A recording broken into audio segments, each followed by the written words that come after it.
لله رب العالمين والصلاة والسلام على سيد المرسلين أما بعد فقد قال الله تبارك وتعالى في القرآن العظيم والفرقان الحميد فأعوذ بالله من الشيطان الرجيم بسم الله الرحمن الرحيم ولا يكنزون الذهب والفضة ولا ينفقونها في سبيل الله فبشرهم بعذاب أليم. وقال النبي صلى الله عليه وسلم لا يؤمن أحدكم حتى يكون هواه تبعا لما جئت به أو كما قال عليه الصلاة والسلام. اللہ رب العزت کا بحر احسان و کرم ہے کہ رب کائنات نے رمضان مبارک کے مقدس مہینے میں جمعہ کے اندر ہمیں اہتمام کے ساتھ جمعہ کی نماز کے لیے جمع ہونے کی توفیق عطا فرمائی. دعا کیجئے کہ رب ذوالجلال زندگی کے ہر شعبے میں ہمیں اسی اہتمام کے ساتھ دین کو زندہ رکھنے کی توفیق عطا فرمائے. میرے بزرگوں اور دوستوں، رمضان مبارک کا آج پہلا ہفتہ ہے، پہلا جمعہ ہے. رمضان مبارک کے اندر ہم جہاں بہت ساری عبادات کرتے ہیں، ان عبادات میں سے ایک اہم عبادت زکوٰۃ کی بھی ہے. ہم زکوٰۃ ادا کرتے ہیں. اسلام میں زکوٰۃ کا کیا نظریہ ہے اور اسلام کا نظام زکوٰۃ کیا ہے، اس بارے میں آج مختصراً گفتگو ہوگی.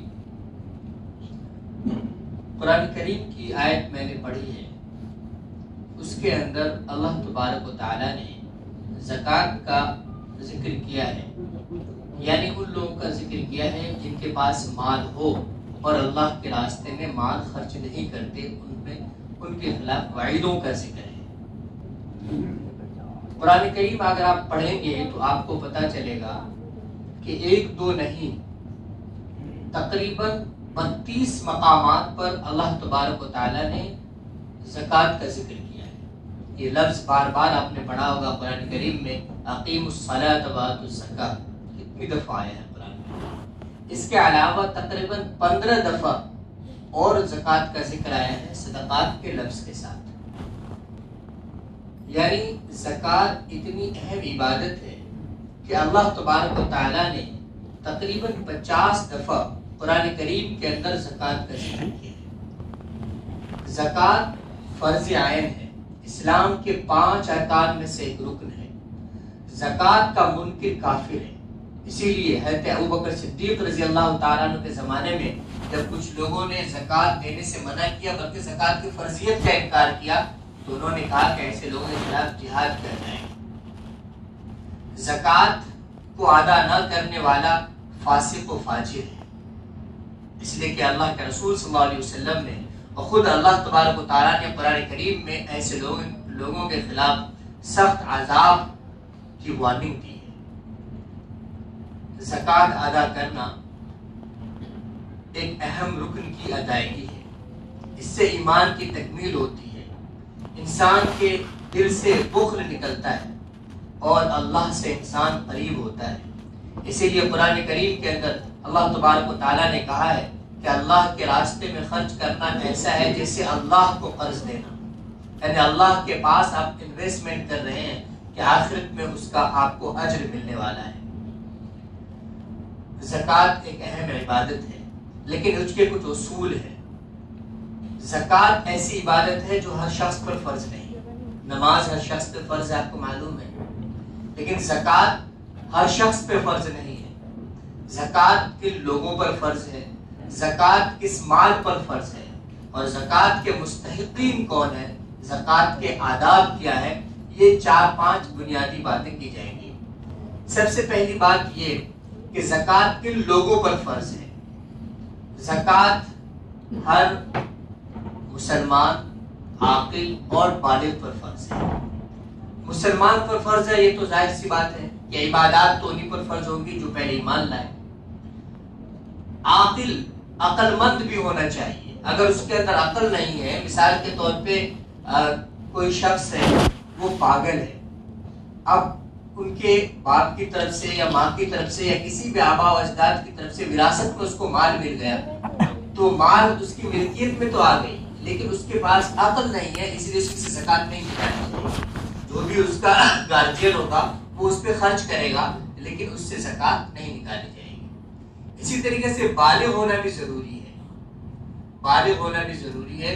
اگر کوئی نابالغ بچہ ہے، مثال کے طور پر کوئی یتیم ہے اور اس کے پاس مال ہے، کسی بھی طریقے سے والد کے انتقال کی وجہ سے جائیداد کا وہ مالک بن گیا، وارث بن گیا، تو اس کے مال سے زکات نہیں نکالی جائے گی۔ یا اسی طریقے سے گھروں میں بہت سی دفعہ بچیوں کو والد جو ہے زیورات دے دیتے ہیں، کچھ بنا کے، کوئی ہار وغیرہ بنا کر دے دیا، اور اس کی مالیت اتنی ہو جاتی ہے کہ جس پہ زکات لازم ہو جائے، لیکن پھر بھی اس پہ زکات نہیں ہوگی، اس لیے کہ اس بچی کی ملکیت ہو گئی ہے اور وہ بچی جو ہے نابالغ ہے۔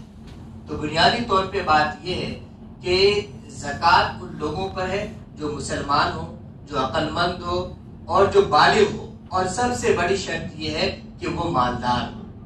مالدار شریعت کی نظر میں وہ ہے جو جسے صاحب نصاب کہا گیا ہے، جو نصاب کا مالک ہے۔ زکات میں نصاب کیا ہے؟ زکات میں نصاب یہ ہے کہ اس کے پاس 52.5 تولہ چاندی ہو، یا اس کے پاس 7.5 تولہ سونا ہو۔ 52.5 تولہ چاندی کو گرام میں اگر آپ وزن کریں، اس میں کنورٹ کریں، تو 612 گرام 612 گرام چاندی ہے، اور اگر سونے کا وزن کریں تو 87 گرام 420 ملی گرام یہ سونا ہے۔ تو اتنا مال کسی کے پاس ہے تو وہ صاحب نصاب ہے، وہ شریعت کی نظر میں مالدار ہے۔ اب ایک چیز جو بار بار لوگ سوال کرتے ہیں وہ یہ ہے کہ سونے اور چاندی دونوں کے ریٹ میں کافی ڈفرنس ہے، کافی فرق ہے۔ 52.5 تولہ چاندی کی قیمت اگر آپ نکالیں تو 40 سے 50 ہزار روپے بن سکتے ہیں زیادہ سے زیادہ۔ 7.5 تولہ سونے کی آپ قیمت نکالیں تو تقریباً 2 لاکھ یا اس سے بھی زیادہ ہو سکتے ہیں۔ تو ان دونوں میں کافی فرق ہے، بیلنس نہیں ہے، تو معیار کس کو بنایا جائے؟ تو اس بارے میں یاد رکھیے کہ اگر کسی کے پاس صرف سونا ہے، جیسے عورتیں ہیں ان کے پاس نہ تو کیش ہے نہ چاندی ہے، تو اس کے لیے سونا معیار ہے کہ 7.5 تولہ سونا ہو تو ان کو زکات نکالنی ہے۔ لیکن کسی کے پاس سونا بھی ہے، چاندی بھی ہے، یا سونا بھی ہے، کیش بھی ہے، کئی چیزیں ہیں، یا پھر وہ بزنس کرتا ہے، بزنس میں اس کے پاس جو گوڈز ہیں، جو سامان ہیں تجارت کے، تو ان میں اندازہ لگانے کے لیے جو معیار بنایا گیا ہے وہ چاندی کو معیار بنایا گیا ہے۔ یعنی اگر کسی کے پاس 40-50 ہزار روپے بھی ہیں تو اس کو زکات نکالنا ہوگا، یہ، اور وہ شخص زکات لے بھی نہیں سکتا۔ تو یہ چیز دھیان میں رکھنے کی ہوتی ہے کہ زکات مالدار پر ہے، اور مالدار صاحب نصاب اس شخص کو کہتے ہیں کہ جس کے پاس 52.5 تولہ چاندی کے برابر اس کے پاس مال ہو، تو اس پہ زکات نکالنا ضروری ہے۔ ایک چیز۔ دوسری بات یہ کہ زکات جو ہے ہر مال پہ نہیں ہے، ہر مال پہ زکات نہیں ہے۔ زکات صرف 5 قسم کے مالوں پر ہے۔ پہلے نمبر پہ سونا، چاندی، کرنسی، جو بھی جہاں آپ رہ رہے ہیں وہاں کی کرنسی ہے، اور اسی طریقے سے مال تجارت، مرچنڈائز، جو آپ کاروبار کرتے ہیں تو اس میں آپ کے پاس جو بھی سامان ہے، جس چیز کا بھی آپ کاروبار کرتے ہیں، وہ اس کی مارکیٹ ویلو، اور اسی طریقے سے جانور، لیکن جانوروں میں بھی جانور کا معیار الگ ہے۔ مثال کے طور پہ بکریوں میں ہے کہ 40 بکریاں جس کے پاس ہو تو اس کو 1 سال کا بکری کا بچہ دینا ہے۔ اس طریقے سے ڈیٹیلز ہیں۔ وہ جو بیل ہیں، گائے ہیں، ان میں بھی الگ ہے کہ 30 بیل یا گائے ہونے چاہیے، تو جا کے اس میں زکات نکالی جاتی ہے، جانور ہی کی زکات نہیں کرتی ہے اس میں۔ یہ باقی جو چیزیں ہیں، یعنی سونا ہے، چاندی ہے، یا سامان تجارت ہے، یا پھر اس طریقے سے کرنسیز ہیں، ان میں یہ ہے کہ اگر آدمی صاحب نصاب ہے تو اس کو 2.5% نکالنے ہیں، 2.5%، یعنی 1 لاکھ کے اندر اس کو 2,500 روپے نکالنے ہیں، اور ہر سال نکالنا ہے، ہر سال زکات فرض ہے۔ اور زکات میں ایک شرط یہ بھی ہے کہ حولان حول، یعنی اس میں سال گزرنا چاہیے۔ تو یہ چیز ہے کہ مال ایسا ہونا چاہیے جس کو مال نامی کہا گیا ہے، یعنی ایسا مال جس میں بڑھنے کی صلاحیت ہو۔ بڑھنے کی صلاحیت جانوروں میں تو بات سمجھ میں آ جاتی ہے، اس کے بچے پیدا ہوتے ہیں تو اس میں اضافہ ہوتا ہے۔ جو سونا چاندی ہے، کرنسیز ہیں، مال تجارت ہے، ان میں بڑھنے کی صلاحیت اس اعتبار سے ہے کہ اس کو تجارت کر کے اس کو بڑھایا جا سکتا ہے، اور اسلام اسی بات کی ترغیب دیتا ہے کہ آپ کے پاس مال ہے تو اس کو اسٹاک کر کے جمع کر کے مت رکھو، بلکہ اس کو گردش میں لاؤ، اس کو مارکیٹ میں لاؤ، اس سے بزنس کرو، اس سے کاروبار کرو۔ پیسے ایک جگہ جمع نہیں ہونا چاہیے۔ قرآن میں کہا گیا کہ چند لوگوں کے ہاتھوں میں پیسے جمع نہیں ہو جانا چاہیے، بلکہ اسے گردش میں رہنا چاہیے۔ جب وہ پیسے تجارت میں لگیں گے تو اس سے آپ کو بھی فائدہ ہوگا، اور اس کے علاوہ اور بہت سارے لوگوں کو اس مال سے فائدہ اٹھانے کا موقع ملے گا۔ مثال کے طور پہ کوئی جاب کرے گا، کوئی اور دوسرے طریقے سے اس میں انوالو ہوگا تو اس کا بھی فائدہ ہوگا۔ اور اگر آپ رکھتے ہیں، جمع کر کے رکھتے ہیں، سیونگ بنا کے رکھتے ہیں، تو بھی آپ کو زکوٰۃ دینا ہے۔ تو زکوٰۃ تو ہر حال میں ہے، تو انسان جب آدمی سیو کر کے رکھتا ہے اور اس کو ہر سال زکوٰۃ دینا ہے تو پھر وہ مجبور ہوتا ہے کہ ہم اسے رکھیں کیوں، ہم اسے تجارت میں لگاتے ہیں۔ تو یہ بھی ایک سائیکولوجی ہے اس کے پیچھے کہ زکوٰۃ فرض کیا گیا ہے سیونگ میں۔ اگر آپ کی ضروریات زندگی ہے اس سے زیادہ جو پیسے ہیں اس کا حساب کیا جاتا ہے، جو ضروریات ہیں اس پہ زکوٰۃ نہیں ہے۔ مثال کے طور پہ گھر ہے، آپ کی گاڑی ہے، ان چیزوں پہ زکوٰۃ نہیں ہوتی ہے۔ اس کے علاوہ زکوٰۃ میں جو اور چیزیں خاص طور پہ لوگ پوچھتے ہیں وہ یہ ہے کہ آدمی مالدار کب بنتا ہے، مالدار کب بنتا ہے، زکوٰۃ کب ادا کرنا ہے؟ کیا صرف رمضان میں ہمیں زکوٰۃ ادا کرنا ہے؟ تو اس بارے میں یہ سمجھیے کہ جب ہم مالدار ہوتے ہیں اسی دن ہماری زکوٰۃ کا دن ہوتا ہے۔ مثال کے طور پہ عورتیں ہیں، عورتیں عام طور پہ ہمارے معاشرے کے اندر اس وقت مالدار ہوتی ہے جب ان کا نکاح ہوتا ہے۔ عام طور پہ ان کا نکاح ہوا، ان کے پاس زیورات آئے، اور زیورات اتنے آئے جو نصاب سے زیادہ ہیں۔ مثال کے طور پہ 7.5 تولہ سے زیادہ سونا ہے، یا چاندی سونا دونوں ملا کر چاندی کے نصاب سے زیادہ ہے، تو جس دن ان کا نکاح ہوا اور وہ ان کے پاس زیورات آئے وہی دن ان کی زکوٰۃ کی تاریخ ہوگی۔ اب اسی دن ہر سال میں جا کے ان کو حساب کرنا ہوگا کہ ان کے پاس کتنے ہیں، کتنے پیسے ہیں، کتنے زیورات ہیں اور کیا ہے۔ اسی طریقے سے مرد ہے، مرد میں جو لوگ جاب کرتے ہیں، تو جاب کرنے والے جب وہ جاب کرنے کے بعد ان کی سیلری آئی، اور سیلری آنے کے بعد سیلری اتنی آئی کہ وہ نصاب زکوٰۃ کو پہنچ جائے، تو اسی دن شریعت کی نظر میں وہ مالدار ہوا۔ ابھی اس پہ زکوٰۃ نہیں ہے، آئندہ سال اسی دن بیچ میں کیا ہوا اس کا اعتبار نہیں، اس میں کم ہوگا زیادہ ہوگا وہ ہوگا، لیکن اسی دن اگر اگلے سال اس کے پاس اتنے پیسے ہیں تو ان کو زکوٰۃ ادا کرنی ہوگی۔ اب اگر وہ خرچ ہو گئے، مثال کے طور پر سال بھر میں انہوں نے 3 لاکھ روپے کمائے، لیکن مختلف ضروریات میں وہ خرچ ہو گئے، اور جب آئندہ سال وہی تاریخ آتی ہے تو اس کے پاس نصاب کے بقدر پیسے نہیں بچتے ہیں تو زکوٰۃ نہیں ہے۔ لیکن اگر ہے تو جتنے بھی ہیں ٹوٹل پہ زکوٰۃ ہوگی۔ مثال کے طور پہ اگر وہ 10 تاریخ کو 1 لاکھ کا مالک بن گیا تھا، 50,000 کا مالک بن گیا تھا، تو صاحب نصاب ہے۔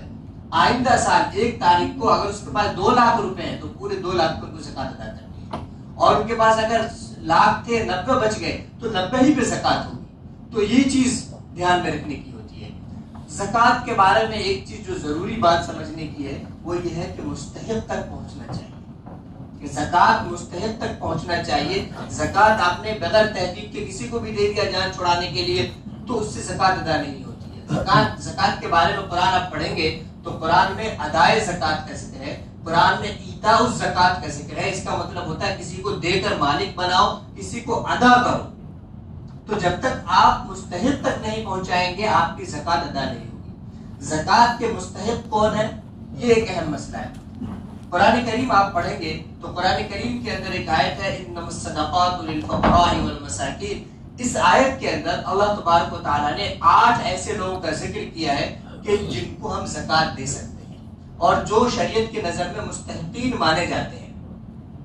وہ 8 لوگ کون ہیں؟ ان میں سے کہا گیا کہ انما الصدقات للفقراء والمساکین، فقیر ہے اور مسکین ہے۔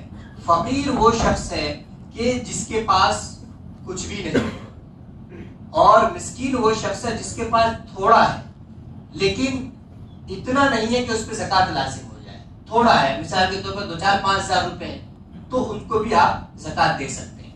اور ایک یہ ہے کہ جن کے پاس کچھ بھی نہیں ہے, بس صبح کماتا ہے تو شام کا خرچ, اور شام میں کمایا تو صبح کا خرچ, یعنی اتنا کماتا ہے کہ اس کا خرچ ہو جاتا ہے اور 1 روپے کی سیونگ نہیں ہوتی ہے. تو یہ فرق کیا ہے علماء نے. اسی طریقے سے جو اور چیزوں کا ذکر ہے اس میں ایک ذکر ہے کہ غارمین یعنی جو قرض میں ڈوبے ہوئے لوگ ہیں. قرض میں ڈوبے ہوئے کا مطلب یہ ہے کہ ان کے پاس ادائیگی کے لیے ہے نہیں, یعنی اور ان کے پاس اگر ہے بھی تو اتنا ہے کہ اگر قرض میں وہ سب کچھ دے دیں تب بھی قرض ادا نہ ہو. یہ نہیں کہ آپ کے پاس گھر بھی اپنا ہے, آپ پہ 5 لاکھ کا قرض ہے اور آپ کے پاس 50 لاکھ کی دوسری پراپرٹی پڑی ہوئی ہے, تو ایسے لوگوں کو آپ زکات نہیں دے سکتے. شریعت کا حکم یہ ہے کہ آپ کے پاس گھر رہنے کے لیے ہے تو دیگر جو پراپرٹی ہے اس کو بیچ کر آپ قرض ادا کرو. یہ اب تو یہ سمجھنا ہے. ہاں اگر کسی کے پاس کسی کے اوپر مثال کے طور پر 10 لاکھ کا قرض ہے اور اس کے پاس جو چیزیں ہیں وہ 5 لاکھ کی ہے ایکسٹرا, تو ظاہر سی بات ہے کہ 5 لاکھ مزید وہ اگر کسی سے زکات لیتا ہے اور کوئی شخص اس کو زکات دیتا ہے تو اس کی زکات ادا ہو جائے گی. اسی طریقے سے ایک لفظ آیا ہے اسی آیت کے اندر, اور پھر رقاب یعنی وہ لوگ جو غلام ہیں, جو قیدی ہیں, جن کے گردن جو ہے دوسروں کے قبضے میں. وہ غلامی کا دور تھا, غلامی کا دور تھا. اس وقت انسانوں کی خرید و فروخت ہوا کرتی تھی. اس غلامی کے دور کو ختم کرنے کے لیے اللہ تبارک و تعالیٰ نے مختلف احکام دیے. مثال کے طور پہ کفارات کے اندر کہا گیا کہ غلاموں کو آزاد کرو. اسی طریقے سے زکات کے اندر کہا گیا کہ زکات تم غلاموں کو خرید کر آزاد کر دو, اس سے بھی جو تمہاری زکات ادا ہو جائے گی. آج کے دور میں آپ دیکھیں گے تو اس کی سیم شکل تو موجود نہیں ہے, لیکن آج بھی اس طرح کی شکلیں پائی جاتی ہیں. مثال کے طور پر جیلوں میں جو لوگ بند ہیں اور بے قصور ہیں, آپ کو معلوم ہے کہ کوئی قصور نہیں ہے, کسی نے پھنسا دیا ہے, محض الزام ہے, اس کی بنیاد پر سالوں سال سے وہ جیل میں, اور ان کے پاس اتنے پیسے نہیں ہیں کہ وہ پیسے ضمانت کے پیسے ادا کر کے یا وکیلوں کی فیس ادا کر کے وہ آزاد ہو سکیں, یا کوئی معمولی جرم میں وہ گرفتار ہو گیا ہے اور اس کو سالوں سال کی سزا ہو گئی ہے, کوئی وکیل نہیں ہے جو اس کے بہاف میں لڑے اور اس کو آزاد کرا سکے. تو ان مسالک میں بھی آپ زکات دے سکتے ہیں. آج کل منظم شکل میں جمعیت علماء ہند اور کچھ ادارے جو اس کے لیے کام کر رہے ہیں, ان اداروں کو بھی اگر آپ اس مقصد کے لیے زکات دیتے ہیں تو آپ کی زکات ادا ہوگی. اسی طریقے سے اس آیت کے اندر ایک لفظ ہے ابن السبیل. ابن السبیل کا مطلب ہوتا ہے مسافر. کوئی شخص سفر میں ہے اور اس کے پیسے گم ہو گئے, ختم ہو گئے, خرچ ہو گئے, جو بھی ہو گئے, تو اس وقت اگر آپ اس کو پیسے دیتے ہیں کہ وہ گھر تک پہنچ جائے, اس کی ضروریات پوری ہو جائے, تو وہ بھی مستحق ہے. پہلے زمانے میں جو سفر ہوا کرتے تھے, اگر کوئی راستہ بھٹک گیا یا اس کا سامان چوری ہو گیا تو ظاہر سی بات ہے اس کے لیے پہنچنے کی کوئی سبیل نہیں تھی, کوئی راستہ نہیں تھا. لیکن آج کل شکلیں موجود ہیں. آج کل آپ کے آن لائن ٹرانزیکشن کا دور ہے, پیسے کے بھیجنے اور لینے کا دور ہے. تو شریعت کی نظر میں تو مستحق ہے, لیکن اس شخص کو چاہیے کہ وہ زکات نہ لے کر, اپنے پاس پیسے ہیں تو آپ منگا کے اپنی ضروریات پوری کر لیں. جو شریعت کی نظر میں یہ ہے کہ اس کو دے سکتے ہیں. اگر ایسا شخص کوئی ملتا ہے جو سفر میں ہے اور گھر جانے کے لیے وہ پیسے کا مستحق ہے, ضرورت مند ہے, تو ایسے شخص کو دے سکتے ہیں. اسی طریقے سے مؤلفہ کے قلوب کا ذکر آیا ہے. مؤلفہ کے قلوب کا مطلب ہوتا ہے دلوں کو نرم کرنے کے لیے. دلوں کو نرم کرنے کے لیے مطلب یہ ہے کہ جو نئے مسلمان ہوا کرتے تھے ان کے پاس چیزیں نہیں ہوا کرتی تھی. آج بھی آپ دیکھیں گے اگر کوئی شخص نیا مسلم بنتا ہے تو اس کی ساری چیزیں چھوٹ جاتی ہیں. اس کے جو میراث میں جو چیزیں ملنے والی تھی, اس کا گھر بار, ہر چیز سے بے دخل کر دیا جاتا ہے. تو ایسا شخص بھی مستحق ہے کہ اس کو زکات کی رقم دی جا سکے. کچھ علماء نے اور بھی تفصیلات بیان کی ہیں کہ ایسے لوگوں کو بھی دی جا سکتی ہے کہ جن کے ان کے شر سے بچنے کے لیے جو غیر مسلم ہے ان کو تحفے وغیرہ کی شکل میں اگر کچھ دے دیا جائے تو کچھ علماء نے اس کی بھی اجازت دی ہے. ورنہ عام طور پہ اصول یہ ہے کہ زکات جو ہے وہ مسلمانوں کو دیا جائے. اللہ کے رسول صلی اللہ علیہ وسلم نے جب معاذ بن جبل رضی اللہ تعالیٰ عنہ کو گورنر بنا کر بھیجا تھا تو اس وقت یہ کہا تھا کہ مسلمانوں سے زکات لو اور انہی میں خرچ کرو, یعنی مسلمانوں سے وصول کرو, مالداروں سے, اور ان کے غریبوں میں اس پیسے کو خرچ کرو. تو یہ زکات کے متعلق کچھ اہم باتیں تھیں. 2 باتیں اور ہیں. ایک تو یہ کہ زکات ہم کن کو نہیں دے سکتے, تو یہ بات تو آپ نے سمجھ لی کہ جو شخص خود دینے کے لائق ہے اس کو ہم زکات نہیں دے سکتے. اسی طریقے سے زکوٰۃ کی رقم جو ہے ہم سید کو نہیں دے سکتے، جو اللہ کے رسول صلی اللہ علیہ وسلم کے خاندان سے ہیں انہیں ہم صاف پیسے سے ان کی مدد کریں، انہیں زکوٰۃ کی رقم نہ دیں۔ اسی طریقے سے مساجد کے اندر ہم زکوٰۃ کی رقم نہ دیں۔ آخری بات یہ ہے، وقت ہونے والا ہے، کہ زکوٰۃ ادا کرنے کے کچھ آداب ہیں، قرآن کریم نے اس کو ذکر کیا ہے۔ سورہ بقرہ کی آیت نمبر 65، 63، 64، یہ آپ 3-4 آیتیں ایک ساتھ آئی ہیں، اس کو پڑھیے۔ اس میں اللہ تبارک تعالیٰ فرماتے ہیں کہ یا ایھا الذین آمنوا لا تبطلوا صدقاتکم بالمن والأذى كالذي ينفق ماله رئاء الناس ولا يؤمن بالله واليوم الآخر، یعنی 4 لوگ کا ذکر کیا ہے کہ 4 لوگ ایسے ہیں کہ وہ اگر ایسے اعمال کرتے ہیں زکوٰۃ ادا کرتے وقت میں ان کی زکوٰۃ ادا نہیں ہوتی ہے۔ سب سے پہلے نمبر پہ فرمایا کہ وہ لوگ جب زکوٰۃ ادا کرتے ہیں تو زکوٰۃ ادا کرنے والے پر احسان جتلاتے ہیں، زکوٰۃ دے دیا، بعد میں بار بار اس موقع میں نے تمہاری مدد کی تھی، تم ضرورت مند تھے، میں نے تمہاری مدد کی تھی۔ تو اس طریقے سے اللہ تبارک و تعالیٰ فرماتے ہیں کہ صدقہ اور زکوٰۃ کا ثواب نہیں ملتا، باطل ہو جاتا ہے، ختم ہو جاتا ہے۔ اسی طریقے سے تکلیف پہنچا کر آپ نے کسی کی مدد ضرور کی ہے، لیکن مدد کرتے وقت آپ نے ایسے الفاظ بولے ہیں کہ ان کو تکلیف پہنچے، آپ نے کہا کہ بھائی بار بار آ جاتے ہو، کبھی کام کر لو، یا اور بھی دوسرے طریقے سے آپ نے اس کے دل کو ٹھیس پہنچایا ہے، تو اس سے بھی آپ کی زکوٰۃ کا ثواب باطل ہو جاتا ہے۔ اسی طریقے سے فرمایا ریا، یعنی دکھاوے کے لیے آپ زکوٰۃ دیتے ہیں، اللہ کے لیے نہیں، تو بھی۔ اسی طریقے سے آگے ہے کہ یہ ان لوگوں کی طرح کہ جس پہ ایمان نہیں ہے، ظاہر سی بات ہے ایمان نہیں ہے تو پھر عبادات کا کوئی ثواب ملنے والا نہیں ہے۔ تو آخری بات یہ ہے کہ اللہ کے رسول صلی اللہ علیہ وسلم نے فرمایا کہ جب زکوٰۃ لینے والے تمہارے پاس آئیں تو وہ اس حال میں تمہارے پاس سے واپس جائیں کہ ان کا دل خوش ہو۔ اس لیے قرآن کریم کے اندر کہا گیا کہ اگر تمہیں نہیں دینا تو مت دو، لیکن قول معروف، ایک اچھی بات کہہ کر اس کو بولو کہ بھائی صاحب معاف کیجیے گا، اس بار میرے پاس گنجائش نہیں ہے، میں نہیں دے سکا، آئندہ اگر ہوا تو میں ضرور مدد کرنے کی کوشش کروں گا۔ اچھی بات کہہ کے آپ نے ان کو اگر واپس کیا ہے تو اس اچھی بات کہنے کا ثواب آپ کو ملے گا۔ اچھی بات کسی کو کہنا بھی صدقہ مانا جاتا ہے، لیکن آپ نے اس کو تکلیف دے کر کچھ دیا تو بھی ثواب ملنے والا نہیں ہے۔